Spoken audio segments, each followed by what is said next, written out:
Logical Intelligence is a company that does serial proving for mathematics with AI. And so we'll hear a bit more about this, as it's been kind of mentioned throughout the day. And we'll see what the state of the art is.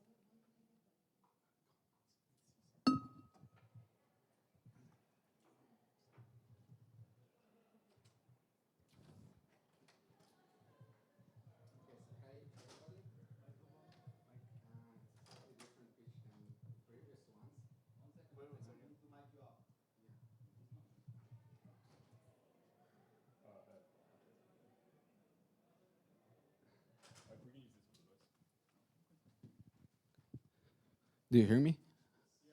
Okay, so hi everybody. It's a slightly different pitch than the previous ones. So I'm basically going to show you Aleph Prover, short demo, and would be glad if you join our waitlist. We're in the middle of testing it right now. So in a few words about the company, we build alternative AI. We have a team focused on formal verification, and basically Aleph is a sub-product of what we do. We have a very smart team, 6 ICPC medalists, 3 of them actually world champions, 10 PhDs. Jan LeCun is our founding chair. Michael Friedman, a chief mathematician, also awarded with the Fields medalist. So benchmarks. Currently we lead all of them. A few more are going to be published very soon. Among those benchmarks, I think Putnam benchmark is like the most difficult one, which is the Olympiad for Math Olympiad for students. And what's also important to say maybe, the first 20% of the theorems that we prove are not as complex as the last 20% of them. So the scale grows, the harder the problem it is, the more difficult and the more expensive it is to solve it. The model rankings on the official Lean site also. Right now, Harmonic is actually catching, but we are still leading it. I think they solved 24 problems, if I'm not mistaken. Very soft bench is slightly different benchmark, but also almost 100%. We're probably going to resubmit it again for 97%.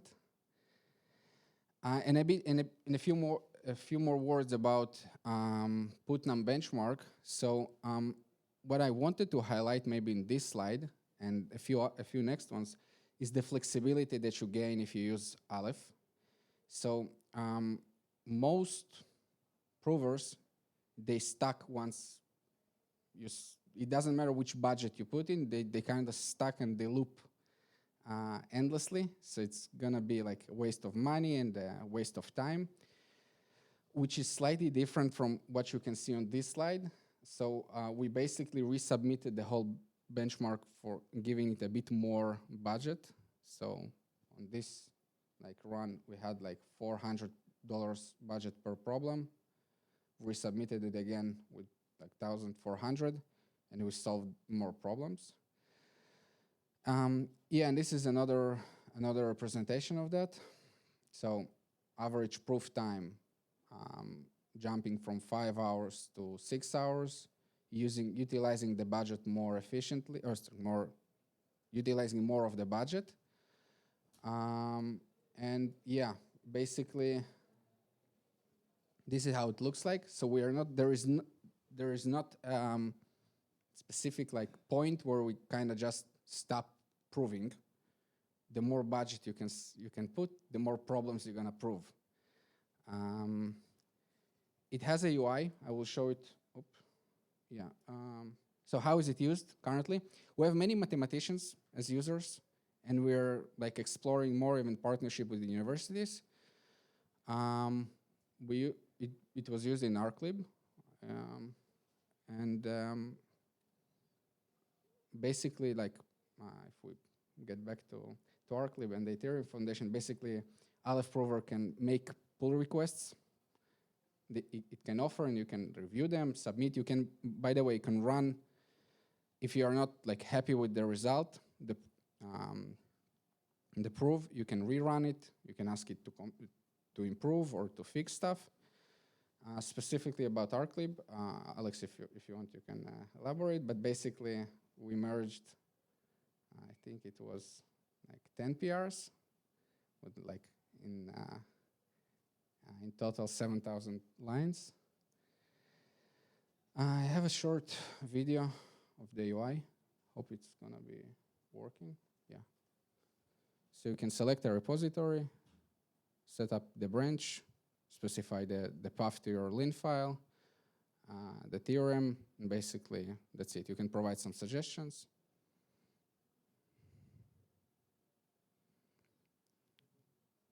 Set up the budget, time, and with some time it's gonna prove it. By the way, we're giving up like grants with credits, so talk to me after the talk. I would be happy to add you. So this is the pull request. I know some of the lemmas are like, they have too much details, but yeah.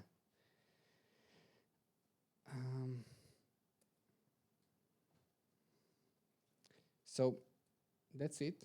Way shorter than other talks, but we'll be happy to talk with each one of you. By the way, I was curious how many of you actually use Lean day to day? So almost everybody, yeah.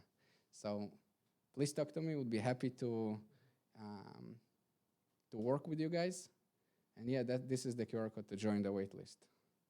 Thank you.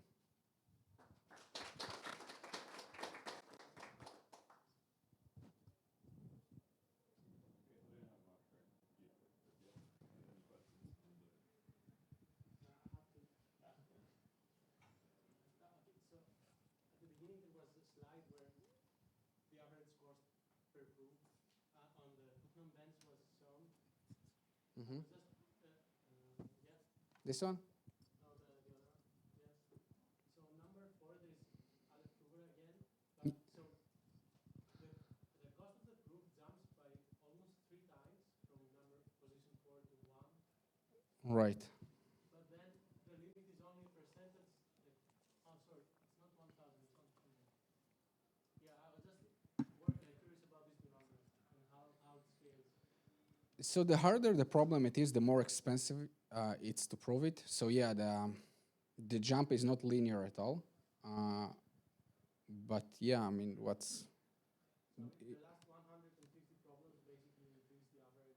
Yeah, this is why I said, like, getting it to 100% is like considerably more expensive because the problems are getting harder and harder, and it's yeah, LLMs are not helping here. What's we say hard and harder, what's a good measure of complexity or difficulty? Is it field type of question? This is the measurement, right? Like we are seeing. Yeah, but we can't see the problems we're trying to solve. Right? Sorry, because I remember some of the early alpha proofs efforts, but then they just sucked at combinatorics, right? So yeah, maybe the way I can answer this. So MATLAB is not full. Yeah. It has many gaps, and sometimes the prover has to prove things which are basically missing in MATLAB, and it gets longer and more expensive.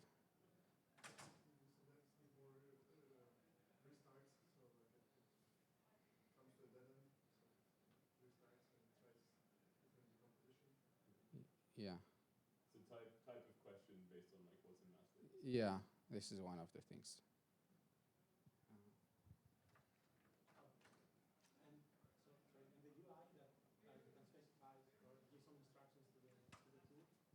Can you instruct the tool to use some tactics instead of spamming some? Yeah, definitely. By the way, we also have a CLI and a cloud skill, so you can use it through the terminal. So basically, depending on the type of problem, you can say that okay, these are the most common tactics for this field. Yeah, it will make it cheaper and faster. Yeah. I'm not sure why these things are trained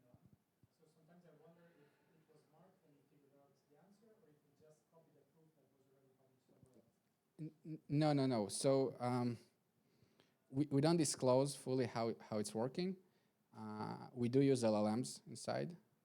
We also have an AI team in the company building IBMs. Vadim can elaborate on that more. But you can also, there is a feature you can disable web search if you want in the UI. Yeah. I don't hear you.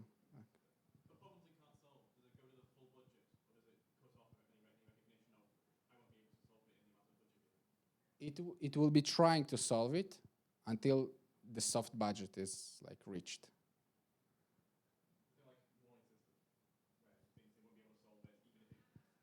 So I think, is it aware that it won't solve something and cut off budget? No, it will try. It will try to solve it. Question on the way you interact with the tool. So I guess presume that the theorem or problem that you want to solve has to be specified in Lean, otherwise you have like a precise objective function of like Yes. when you're done. Mm-hmm. Fine. But then the way you give suggestions, can you give suggestions in terms of just Lean or like here? No, can just Whatever. whatever English, yeah. Could also be like, here's a PDF that might contain some useful information. Yes. You can in the additional instruction you can basically specify files in your repository, like go read this file, go read this MD, and so on. Okay, and can you, like, I don't know, suggest, I don't know, also like code-based explorations? Like, some questions in combinatorics, I don't know, they might benefit from exploration of finite size, smaller problems. I'm just trying to understand what kind of inputs can you use to kind of push it in a direction you feel like it's useful. Yeah, you can do it, definitely. And on the output side, is the output just the Lean proof or some other immediately interpret? Because you said like some of the proofs are long, so maybe I get like a, let's say a positive result. Okay, yeah, I have a proof, but I don't want to understand it. Like, what do I do? So in the output you have the generated proofs here, Yeah. like the proof summary. Yeah. You have the pull request. It's something I ran with Yoichi. And yeah, basically, So it's like a summary and yeah. the proof. Does Mhm. it give you like a LaTeX thing in between? Yeah. No, you generate LaTeX from the Lean. Because it's like a separate independent thing you can do. Yeah, there is also some logs, I think, while it runs that you can observe how it thinks. This yes, actually, you can see it add new lemmas Yeah, if you stare at it long enough. and this is, So another question, let's say you have a theorem and a Lean proof for it. So it's a true theorem and there's a proof. What about finding a better proof? Like, or a proof going through in a different direction? Like maybe there is one, and can you use the tool for finding it? you can specify it in the additional instructions. Yeah, but it might be eventually proving the same proof. So maybe, like, frankly speaking, this is not something we have at the moment. Or I guess that was the question. Yeah, but I will talk to the team. Maybe we'll do it in the roadmap. Yeah. I've known people who did math competitions, and they describe them as being like very good training for doing research in terms of being challenging and forcing you to try out different perspectives and so on. But also, what I was told is that it's a big difference between doing math research and these kinds of competitions in terms of problem solving. One thing I was told is like it's kind of like a bounded set of techniques, and maybe you have to be clever in how you apply them. But you learn enough tricks, and then you can do it. Maybe not everyone agree. But I wonder, like, you focused on these Putnam problems. I don't remember the other benchmark data sets. Can you say more about how you train these things that have like a broader kind of creative reasoning? I know, for instance, that like Mistral just released, they had this like FLT eval data set, like they're throwing in like parts of the Maslow's theorem normalization. Would you say that you can? So it's capable on a variety of tasks, not only on math benchmark, but also software verification. The Putnam is just the hardest benchmark among those that we found. We also scored #1 on matharena.ai, which is going to be like published, I guess, within the next few days. There are the easier ones, like mini F2F and so on, will be, yeah.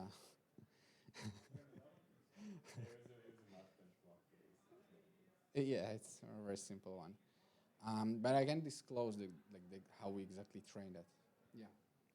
Do you find it difficult to generalize or to move maybe fields or techniques in math? Like, are the skills that maybe it learns for combinatorics or for the Putnam, are you finding that they're pretty readily available in other branches? Very good question, actually. So we have some IP issues, like doing basically any client that users wants everything to be solely for like proven for him. We cannot reuse stuff that we already prove. But it's on the roadmap, but it's rather a legal question. At least this is how I understand it at the moment. But yeah, there's so much things that the prover is capable of proving, and we just cannot reuse it due to legal considerations. Do you see the capabilities leveling off in any ways, or how optimistic are you on the capabilities for these to be doing research level mathematics Um, autonomously? I'm optimistic about that. It's growing, and it's growing quickly. The speed increases. Yeah. How quickly is it going to be? It's hard for me to say. Yeah. In relation to this, I see one of yourselves, Aristotle, Axiom, Massing, Yeah. whoever else has started a startup. So obviously, the thing is that you have to kind of protect, I suppose, your IP and how your harness is set up and all of this. But obviously, we're getting close to a point where we're able to use it in Arclay. We do a lot of productive work with it. Very soon, I think I saw Axiom published some new papers or something. You're going to get new results which are first done with these tools before anything else. And I remember that from the early days of the four-color theorem being proven, there was a lot of debate in the mathematical community about do we trust a program that is generating this proof by case exhaustion and things like this. And I can foresee questions around like do we trust maybe the proofs, but maybe we want to, for the sake of mathematics, understand how they're generated and what the process is. Have you thought about, obviously you're building your own models, about kind of open weights, open sourcing, more aspects of the harness, of how things work in general, so that mathematicians and cryptographers and everyone else gets a better sense of how things are working? So whether we're going to publish a model with open weights, in other words. How you see, I think, maybe this contributing to science and where that fits within, kind of open science and access to science and things like this, right? Yeah, well, it's a good question. I'm not sure we have a direct roadmap right now. We are being used by scientists, by mathematicians, and by the open source community. And it's kind of like one of the questions, where do we go from here?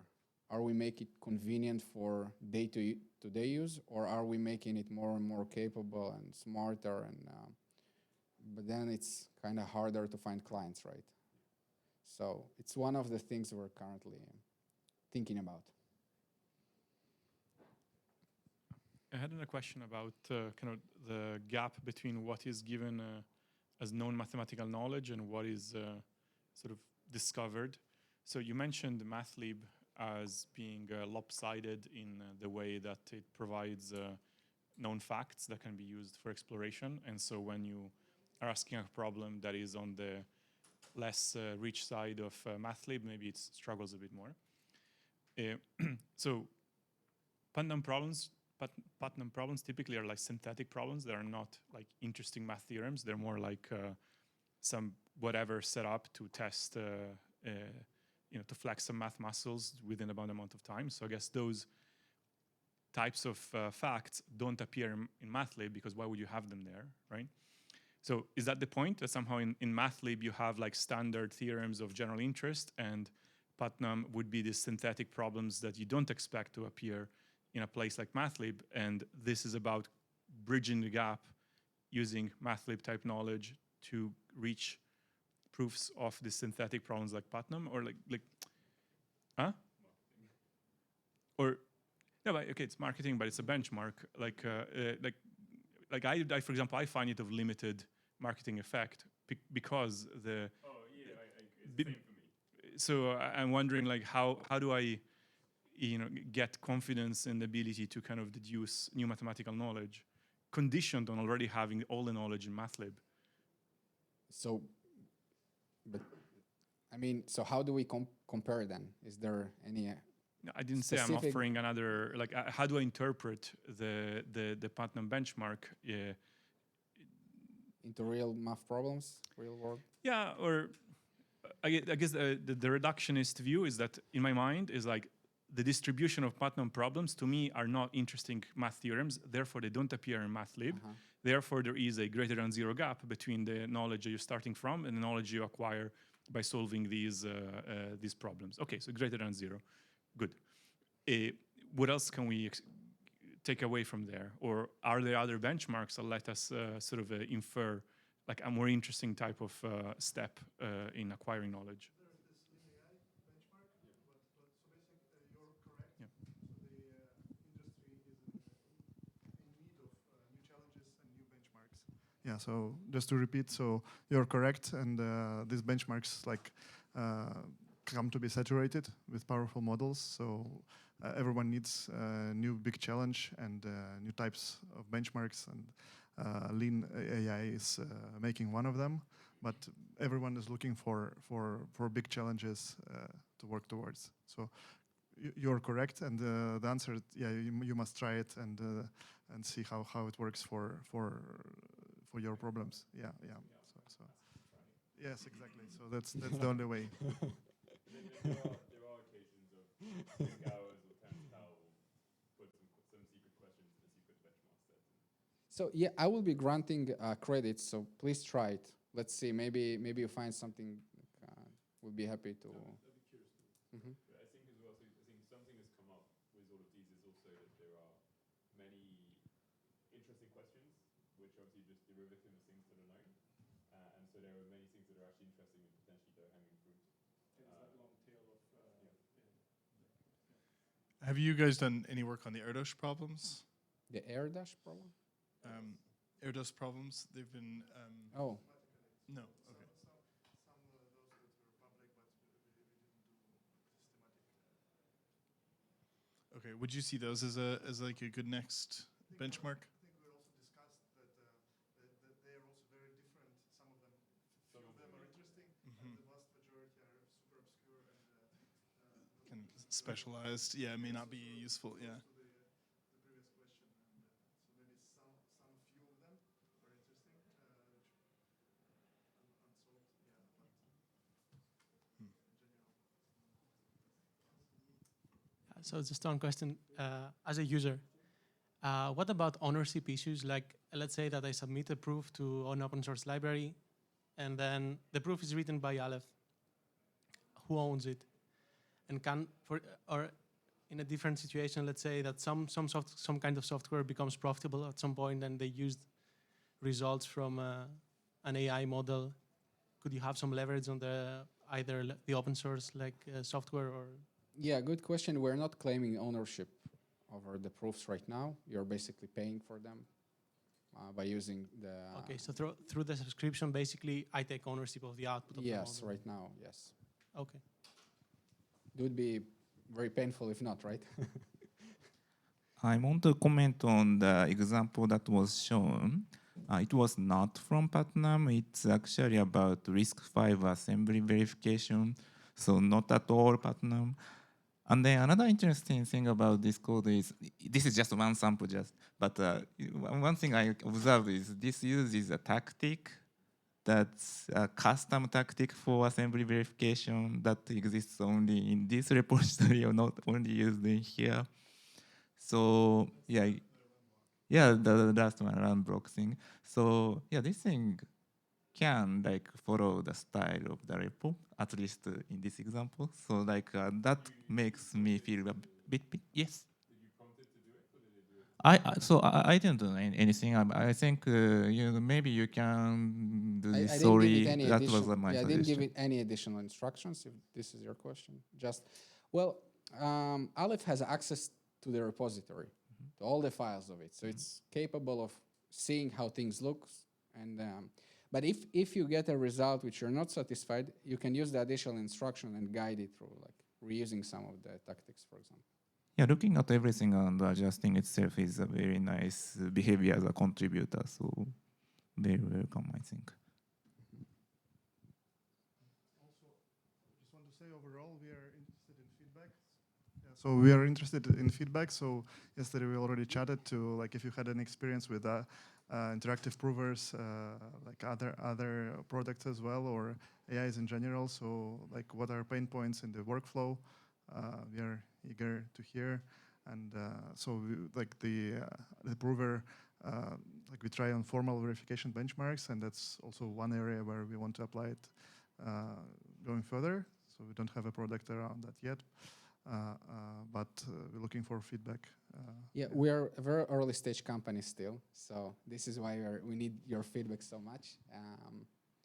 Yeah, there hasn't been yet a public round. Even that's very like the beginning of everything. Cool. Thank you very much.